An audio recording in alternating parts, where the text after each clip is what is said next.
Hi everyone, welcome back to the Power of a Hobby. I'm your host Don Fenton, and today I have another guest. Kieran, how are you? I'm good, thank you. Not too bad yourself. Yeah, very good. Thank you for agreeing to come on the show. We've had a nice Yeah. little chat before we came on air, and yeah, we've known each other a little while actually, haven't we? Yeah, very long time. One of my former rugby coaches.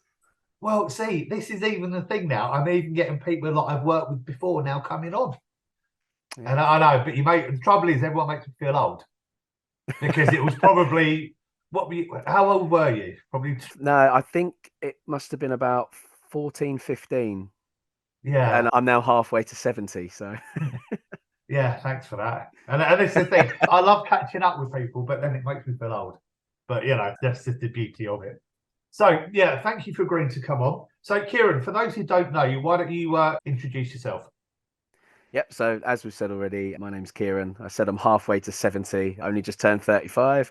Not the happiest time to be in, accepting that you're getting older. But yeah, I'm local to Chelmsford, work locally as well as a manager in a museum, and yeah, have a few hobbies I enjoy. And this is obviously what we're going to get into today. So Kieran, to start with, what does the power of a hobby mean to you? To me, it means an awful lot. I did a lot of things when I was younger. If there was a sport to be played or a hobby to be in, I was involved in it, very full on. Didn't have a day of the week spare. And then as you get older, things take over. You start having to work, support yourself. You end up socializing more with friends at a certain age because you think that's what you have to do.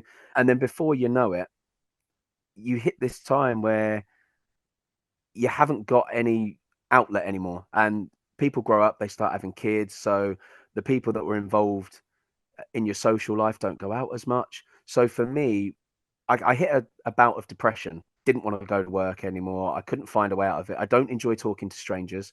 So medical advice was not something I wanted to go down. So I just went back to things that I enjoyed when I was a kid. And I picked two of them to occupy my time, and it kind of pulled me out of it. So for me, the hobbies have been key to getting my life back on track on a personal level. And yeah, and I think the one word that came there was outlet. We Yeah. all need an outlet to support ourselves. I think just in day to day, we need an outlet just to help us move forward. Yeah. Yeah. We're kind of in a weird place where we're forced to work to support ourselves. Prices of everything is going up, and we're all under so much pressure. And if you don't have that release and a little bit of enjoyment, the way I look at it, there are some people that have got jobs that they really enjoy. Some of us just bounce from job to survive. So I always say to people, I work to live. I don't live to work.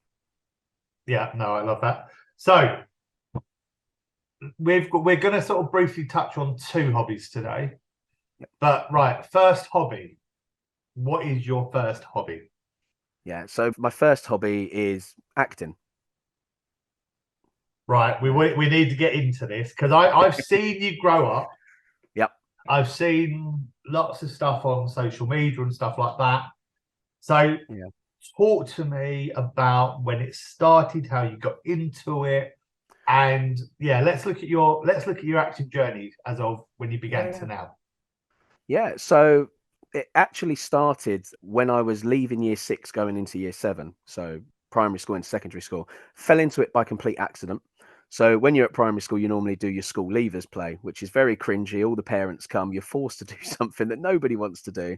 And we were putting on Oliver. Now, I was a bit cheeky at school. So there was no audition process. They just said, we want you to play the Artful Dodger. It was just purely based on my personality. So did that. It's the first time I've ever done any real acting. Really enjoyed it. And there was a parent in the audience that said to my mum, "Oh, there's a local Amdram Society, Young Gen, based in Oxford." Took me along to that, and they were putting on Oliver. So I already knew the show. Came in first time experience, and it's all very. They're a very good society. It's not a place where you go to train. It's a place you go once you're ready. So I obviously didn't get a lead part in that. Had to work my way up. So Oliver was my first show at 12 years old. Had a great time. Then did a few other shows with him, Lion, Witch and the Wardrobe, Wizard of Oz, Annie, and then I got my first lead in a show, Anything Goes. It's a Cole Porter show. It's amazing, some big numbers. I played a gangster called Moonface Martin. Had to do a tap routine for the first time in my life, which was interesting. And then after that, I played a lead in a show called Rock Nativity. I played the part of Joseph. And then I actually took some time out because I hit an age where a lot of the people that I was friends with in the society had moved on, and there wasn't many people my age there. So socially, it wasn't as fun for me anymore, and it became a bit of a chore. So I actually took a break from the age of about 15 until the age of 27, I think it Wow. was. Yeah. Was it that? Yeah.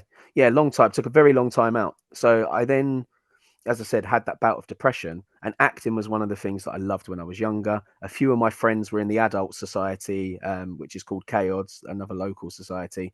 I went to watch one of my friends, Keely, performing the lead in Legally Blonde. Went with my mum, really enjoyed it. My mum got in contact with her and said, "Look, try and nag him to get back into it. He's not having a good time."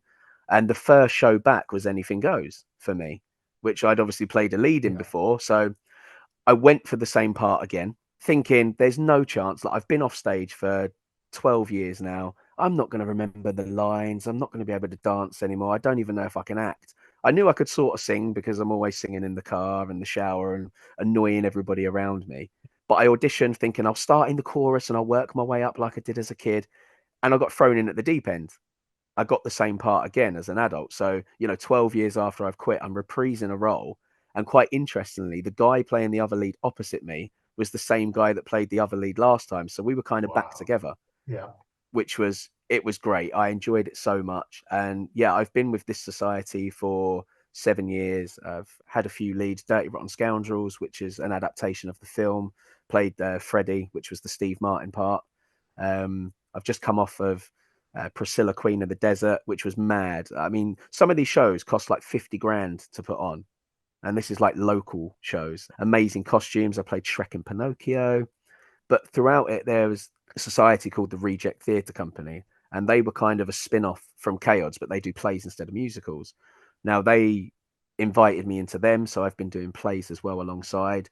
And then from that, in the audience, there was somebody that does low budget films and they produce their own ones. And they invited me into that. So I went for an audition to play a social worker in their film. But on the day, they didn't have anyone to play opposite the lead girl. So it was all about mental health and domestic abuse. So this girl was auditioning and she has to play the victim, but they needed someone to be there to be her boyfriend. Yeah. And I was the youngest guy in the room. So they gave me a script and said, play opposite her. Now I don't hold back, especially if I'm trying to help someone else out.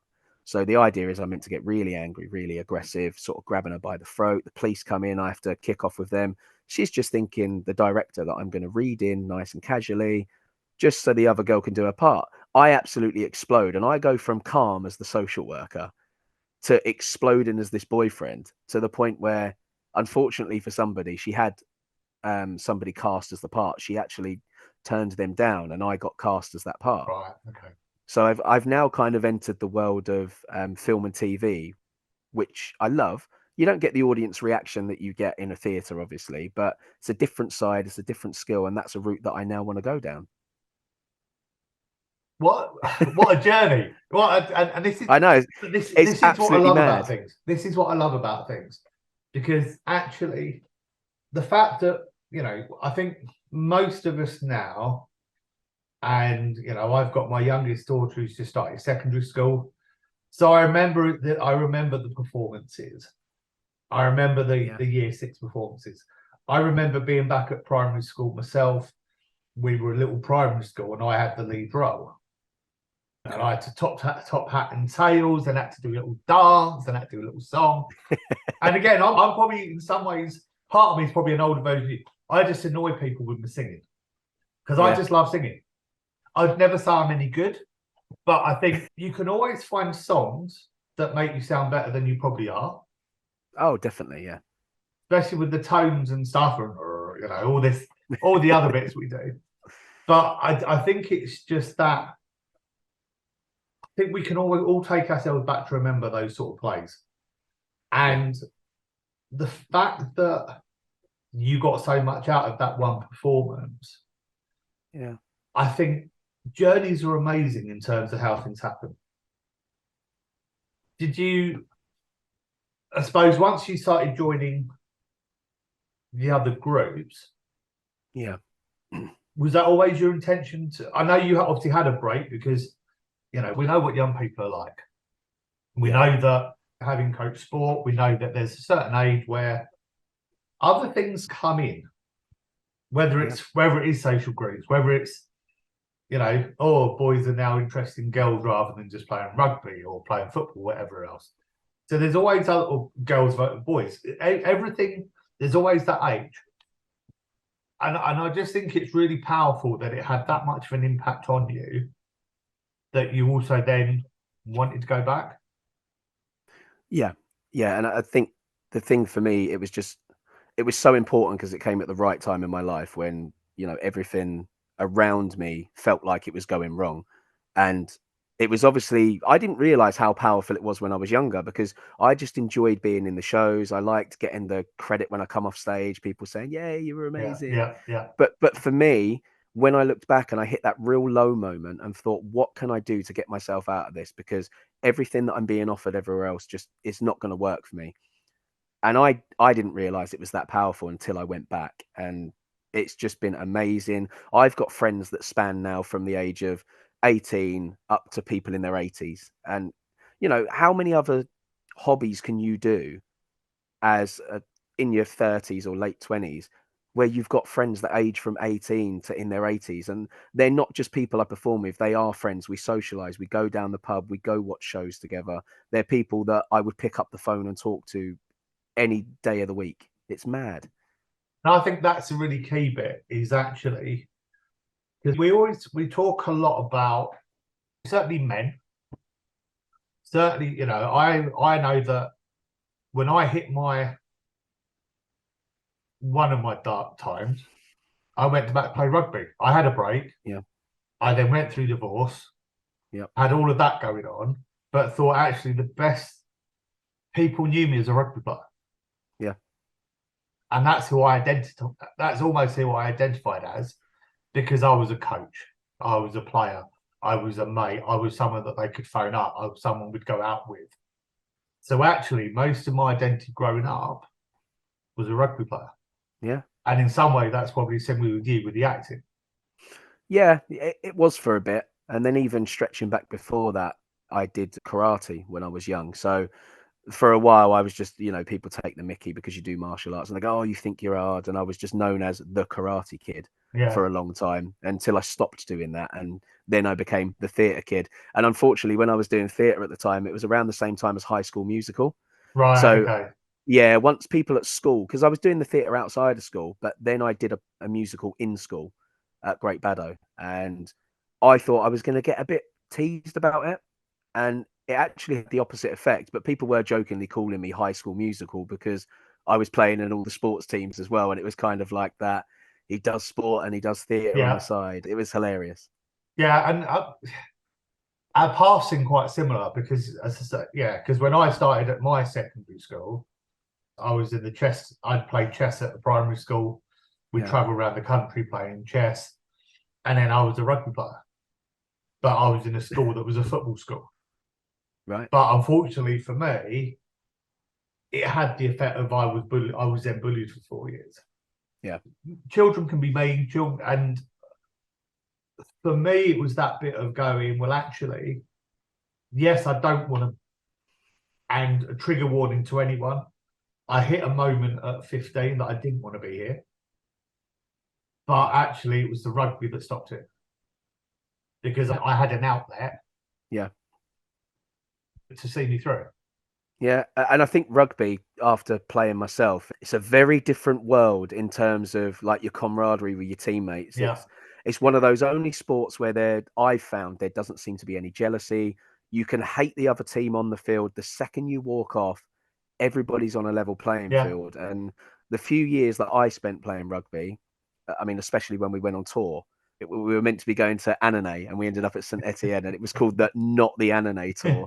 Like honestly, it's sporting wise, rugby was probably the best time I've had because everybody's got each other's backs all the time. yeah. You build a family, you Yeah, build that camaraderie. As a coaching team, we're there to keep an eye on you, yeah, and we're, and actually, as you say, we have each other. Everyone's got each other's back. and Yeah. you are there as a group. Yeah. You are there as a group. So, in terms of where you see things going with the acting now, Yep. where do you see? Obviously, yeah, you started little bits of sort of filming and TV and stuff, Yep. which is phenomenal considering this started out as a hobby, Yep. and it proves to show. I don't know what you think, but I think I'm personally someone that now, having gone through some of the things we've gone through, I'm a believer that sometimes things happen for a reason. Yeah. Definitely. And actually, now it's a case of trying to seize the opportunity when we can, because you never know when these opportunities are going to come back. Yeah, definitely. So for me, as I said, it was just to pull me out of a tight spot. And I mean, you never know what your talent is. And there's probably so many people out there that don't do hobbies right now that have got a talent they don't know exists. Yeah, And you never know how far you can go with it. I mean, for me, acting, it's a very lucky one because you can act until the day you die. So there's yeah, no date on how far I can go. Whereas I suppose with many sports out there, you're kind of limited to probably your mid to late 30s if you're yeah, super fit. yeah, But, there's other sports out there like bowls. yeah, There's I went away to the Potters Resort with my girlfriend's family recently, and the place that we go, it's the home of bowls. And you see all these elderly people playing it, but then when you look on TV, a lot of them at professional level are quite yeah, young as yeah, well. So, that's a sport that's got longevity to yeah, it. And there's new sports as well, like pickleball. yeah, I played that whilst I was away to the point where I've gone and bought myself for my birthday. I got a pickleball set, and that's a way that I'm still able to play sport with my dad because yeah, he's getting older. The knees yeah, aren't as good, the breathing suffers. But that's a sport we can play because it's less yeah, intense. But he used to play table tennis and squash, so he can use some of those techniques, and then we get to enjoy a bit of time together and hopefully keep him fit. yeah. No, I absolutely love that. So, plans for acting at the minute? Just concentrate on what you're doing, and you say are you currently are you currently in a play at the minute? Yeah, so I'm currently in a play at the minute called Fur Coat and No Knickers. That's a comedy with the rejects. We're the ones that do plays, predominantly comedy because that's what we're good at. Yeah. But I've got actually tonight I've got to go to a pre-audition call for a musical called Kiss Me Kate. So Okay. we're going to learn all the music tonight. Then next week we learn the two dances, and then we have read-throughs and one-on-one with the piano. And then on the following Saturday we're into auditions. Wow. Okay. Yeah. So exciting times on that. Yeah, and the difficulty, I suppose, is because I've got so engrossed in being part of this society, it actually hinders any work I want to do professionally because Yeah. we rehearse 2 to 3 times a week for a 4 month period to go on stage for a week. We have a 2 week break and then we're straight into the next show. And then Yeah. I'm doing the play alongside it, which is another 1 to 2 days rehearsals. So there's part of me that wants to go pro. I don't think it will be in musicals because, as you know, I'm not very so that limits my capabilities of being a leading man on the West End stage. But filming, I certainly want to do. I've bought myself some equipment so I can film my own stuff. And I've got a lot of friends in and around the sector so we can kind of progress, but in our own time rather Got than it. having to keep go to auditions, produce our own stuff, send it to casting directors. And hopefully it grows from there. No, that's awesome. Right. So hobby number two. Yeah. This is for any football fans will probably be interested in this. Yeah. Maybe not the other side of North London, but Yeah. it's one of them. So talk to me about your other what's now started as another hobby for you. Yeah. So football, I grew up 3 years old, was thrust into football. My Yeah. family's massive football, and I got quite lucky. Both sides of my family, and sorry, some other people out there, but we're Tottenham fans. Right. Both. It's very rare you get both sides of the family Yeah. when you're outside of support the same team. There's usually West Ham, Arsenal, Chelsea. Majority of people, Manchester United, Liverpool. So yeah, I played football for a long time in my life, and it was actually yourself and Graham that pulled me away from football for a few years to play rugby. Sorry. And then yeah, what can we do, eh? But yeah, got back into football. And then actually, when I left school, I left sixth form, I stopped playing football for a period of time just Yeah. because, I wasn't at university with any friends playing it. The majority of my friends had moved away, didn't know who to play for, so took time out. And again, with the depression thing, got back into football. I ended up going to a wedding of one of my old friends, and him, Martin Paprell. Yeah. Yeah. Yeah, got invited to his wedding, and he was playing five-a-side football. So started playing with him and a few other guys from school.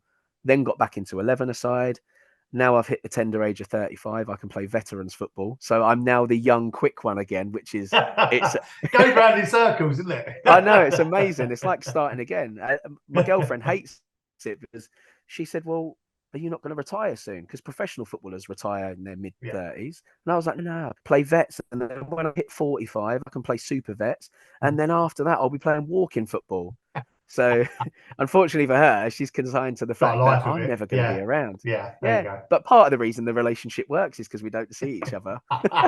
So we got loads to talk about when we finally see each other again. It's never a dull day. But from football, that then obviously lockdown was a very hard time for many of us. We couldn't play sport.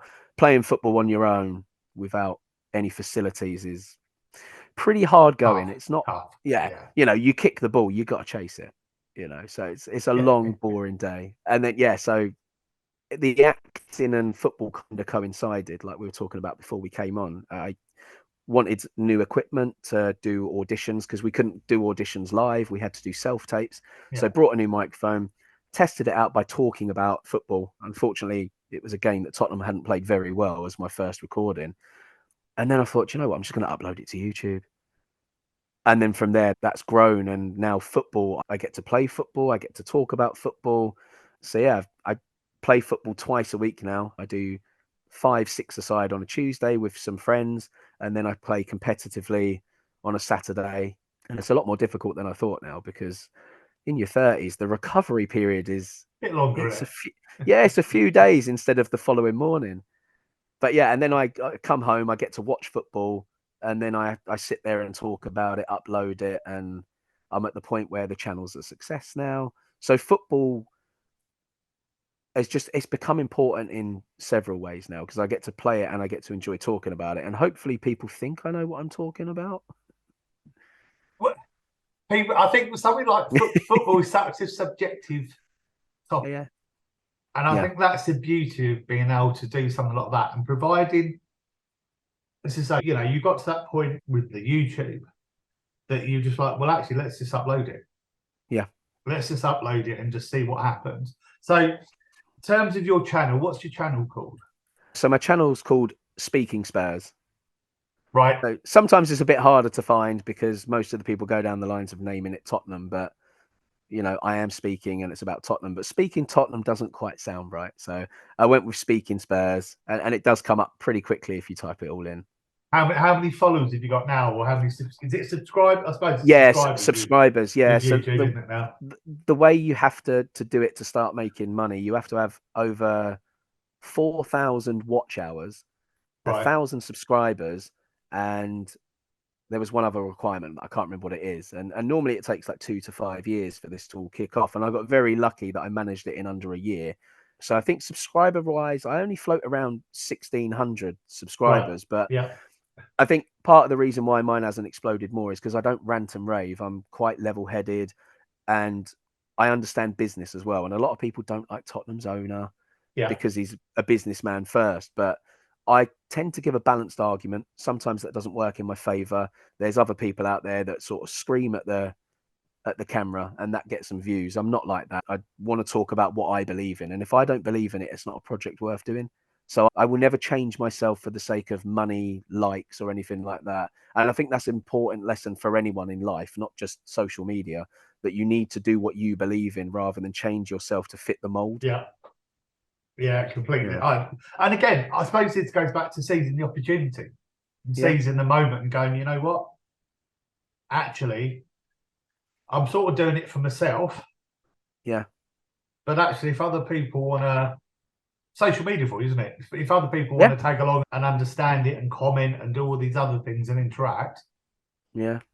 Then, so where do you want to go with the YouTube channel? I mean, I would love for it to become my full-time job because I'd only have to work 3-4 times a week, if that. I could get all my work done in a couple of hours, go out and enjoy more of life and pursue the acting alongside it. Because part of the reason with the acting is because I work a full-time job as well.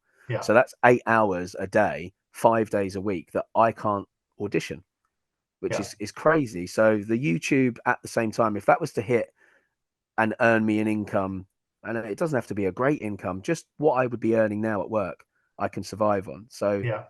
that would be great. And then the acting alongside it would be perfect. And they're transferable skills because I have to learn how to edit. I have to learn how to do posters.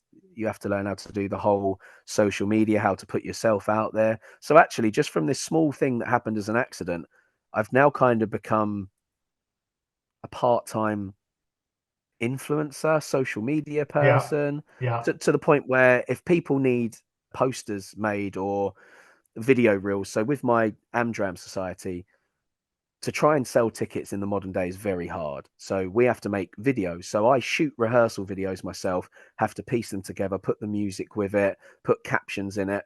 And it's got to a level where I'd say I'm probably good enough to be paid to do it. Right. Okay. But because I'm doing it for things that I love, I would never charge for it. So I do that for the enjoyment as well. The amount of skills that people learn doing different things Yeah. is just crazy. And I think I've always believed in things happen for reasons. Yeah. I always believe, even more so now, that actually, if the opportunities come up, just try it. Yeah. You know, Yeah. for me, what's the worst that can happen? Well, yeah, exactly. You If know, if you try something a couple of times, the most you've probably lost is a few hours of your life. But at least you tried something. But what you can gain from that if it goes right is so much more. yeah. And just imagine we're talking about hobbies that are now leading to other stuff. Yeah. It's mind blowing for people who can listen to this and go, just never, because again, a lot of people just have different opinions of hobbies. You know, Yeah. for me, anything can be a hobby, providing it Yeah. provides a purpose for you and a service to you and what you want to get from it. I can't believe the time. We're already up to time. It's Oh, wow. just we've been talking 25 minutes. Wow. Time flies when you're having fun, eh? But it does. That's the whole beauty. And as I said, Yeah. I was saying to you before, you know, when people talk about stuff they love and they enjoy, time flies. Yeah. It's just crazy. So, last question. If someone came up to you and didn't have a hobby, but they wanted to find a hobby, what would you say to them? I would tell them to look at what they enjoy doing or have enjoyed in the past and find somewhere that does that, whether that be locally, a bit further away, because even if you have to travel to it, a hobby can be so important, not just for mental health. It helps develop other skills that you might not know you have. It will certainly help with confidence, social skills, interaction, and it can completely change your life. And for me, it brought me out of a dark place and has made my life a lot better. And I think it can do that for anyone. And it, if you don't want it to take you anywhere in terms of success, that doesn't matter because the most important thing is that you enjoy what you're doing and it's a release from day to day life. Brilliant. What a way to end the podcast.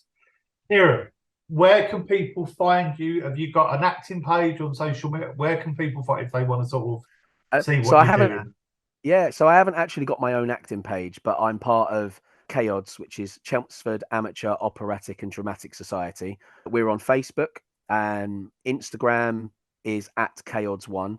So everything goes on there about our shows. If you're somebody that's interested in performing, you can contact us. I'm actually on the committee. In terms of YouTube, we said it's at Speaking Spurs, or just type in Speaking Spurs to the YouTube search bar, and I'll come up on there. But yeah, acting wise, I don't have my own page yet, but I've got some show reels that I'm working on, and eventually I will have one. So that'll probably feature on the KODS page when it's up and ready. Yeah, brilliant. Thank you so much for your time. You're welcome. Thanks for having me. Thank you, everyone else, for tuning in. I hope you've enjoyed this episode. I'm your host, Don Fenton, and I will see you next time. Have a good day. Bye.